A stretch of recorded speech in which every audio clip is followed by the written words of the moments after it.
King Lear and the Plague Sonnets, they are known, the Shakespeare sonnets are known as the Plague Sonnets because he wrote these sonnets also during the time of the plague.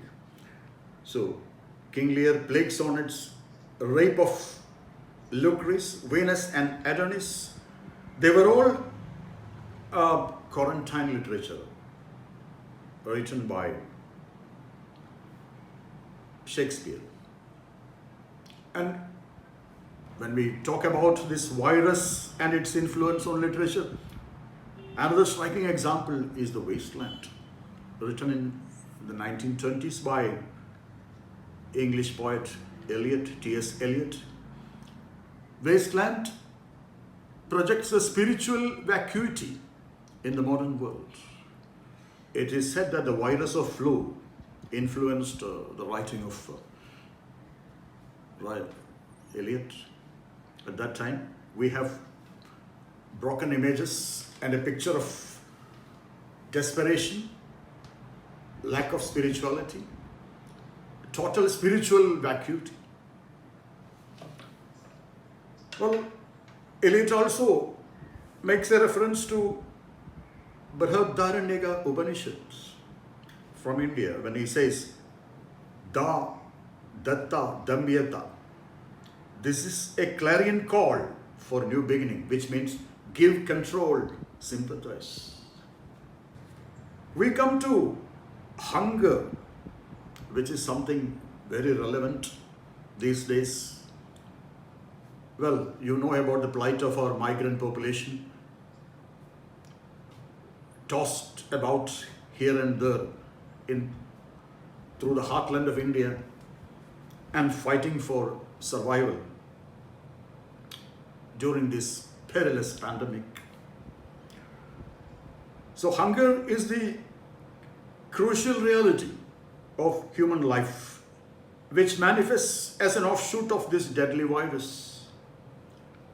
And we have a reference to Knut Hamsun, the Norwegian writer who was awarded the Nobel Prize in 1920. And his novel is titled Hunger. It talks about hunger, the physical and mental distress caused by poverty in a Norwegian town. Hunger teaches that great literature, like most potent viruses, does not recognize national boundaries. As I told you earlier, the plight of migrant workers today show that the text of hunger is global. Literature arrests our attention on basic social issues. So that was Knut Hamsun, the Norwegian writer. Now we have striking examples when we come to India also. Indian writing in English has given us wonderful literature. Wonderful literature. We have writers like Kamala Markandeya, who highlighted the hunger of the Indian masses. In her Nectar in a Sieve and a Handful of Rice, she has projected the hunger pangs of Indian masses.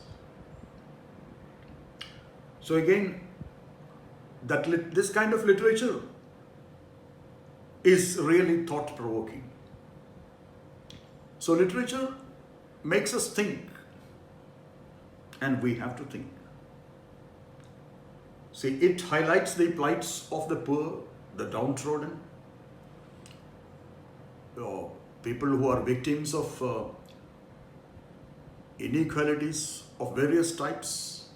All these are projected by the literature. We can say that the agony and ecstasy of life are portrayed vividly in many works of literature. Incidentally, there's a name of a book, a classic by Irvington, on Michelangelo. And the great artist, and he presents the turbulent Renaissance history. we have to take into account the great existentialist writers like Franz Kafka and Albert Camus, who have made a powerful impact on our life.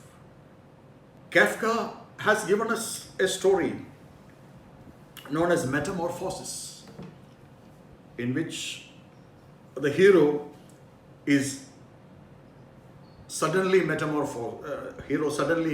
metamorphoses into a giant insect. Kafka uses a jolting metaphor to show the plight of a certain type of people in our society.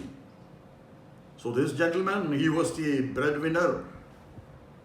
His family looked forward to him for their living, and they naturally loved him. They all lived together. But one fine morning, he found himself transformed into a giant insect.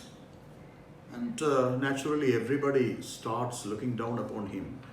The family, even the family, his own family starts hating him. Well, these are all metaphorical messages that there are times in your life when you will be rejected, when you are out of use.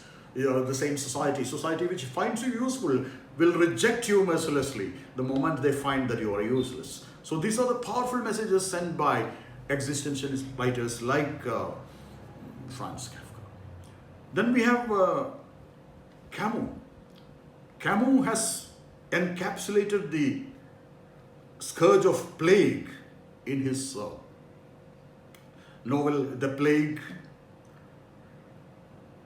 Well, again, it deals with the problems people faced during the plague, but here there is something, some valid points which Camus makes, which I am afraid is very much valid even today. Like what he says is, epidemics, pandemics will come, and for some time people will show a semblance of unity.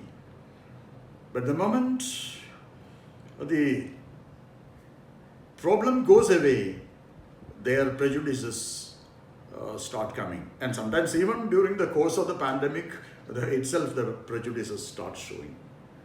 So what Camus says is there should be a drastic change in human attitude. We should look upon this as a message for us to correct our attitude to society. See, till now, we were thinking that life is a super highway where everything flowed smoothly. And now this deadly virus has come. And it has shown us that we are worthless. We are helpless. So at least now, these are situations where we can introspect. We can think whether our attitudes are correct, whether our attitudes need any further improvement. So these are the ways you can introspect. So one thing which I wanted to stress is that whatever you read, you have to read with proper involvement, and then you have to think about it. You have to reflect deeply about it. Then only you can come to certain conclusions, and then you can modify your approach to life. So these are also certain points which we have to remember, that our attitudes to humanity needs a change, especially when we read great literature and try to get influenced by that. Well, another work by Camus is The Myth of Sisyphus, which highlights the ultimate futility of human efforts. Well, this also is something which we have to take into account, but that doesn't mean that life is futile and we have to be totally disgusted. That's not the point. The point is that we have to understand what life is ultimately and try to modify our approach. Hermann Hesse came out with his philosophical work, Siddhartha. And this is something which talks about the quest of an individual to attain ultimate knowledge. So this reading such books also will expand the horizon of our mind. Now, I told in Myth of Sisyphus, I told about the futility of human life. But again, I will tell you, there are other works which give a different message. Like in Ernest Hemingway's Old Man and the Sea, we are told that man can be destroyed, but he can never be defeated. So this is a literature which tells us about the powerful will of human beings. So there is nothing which human will, cannot achieve. With a proper human will, you can conquer the world. That's one thing. So all this you should understand, and we should take a balanced approach. On the one side, we have the futility of human life. At the same time, we also know that human beings have great potential and we have to use it. Books, I'll tell you, are the quietest and constant of friends, accessible. They are wise counselors and patient teachers. Now, something I would like to tell you is that we should have empathy and involvement when we read. One of the banes of modern life is short attention span and poor retentivity. These are actually curses of the digital age. So at least now when you have time, enough time at your disposal, you try to give proper attention and absorb what you read. Now, let's come to another area of literary writing which has had tremendous impact on society. That is naturally the feminist literature. Feminism, was an offshoot of the harmful effects of patriarchy. And the first treatises written by John Stuart Mill, like The Subjection of Women and The Vindication of Women's Rights by Mary Wollstonecraft, they are landmark treatises in feminist literature. And going to fiction, I think we can even go back to Sophocles. The character of Sophocles, Antigone, can be cited as an early example of a feminist. In the story, Antigone displays remarkable courage to oppose the whims and fancies of a cruel ruler. So that was Sophocles, ancient writer who highlighted feminism. And then we have writers like Elaine Showalter, Virginia Woolf, all those people who promoted feminism. And though Virginia Woolf says that feminist literature is in a state of literary criticism, also is in a state of wilderness. Well, we can say that feminism has made rapid strides, and coming to the Indian scene also, you will find many Indian women writers who have excelled as feminist writers. Now, whether they have achieved their ends, whether they have been successful, all are things which you can examine. So we have writers who have portrayed different problems of women.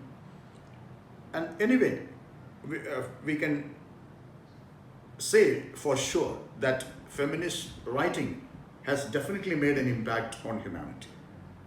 So the supporters of patriarchy have understood that women cannot be taken for granted any longer. Women cannot be taken for granted, they cannot be ill-treated any longer, mainly because of the feminist writing that has been there in literature.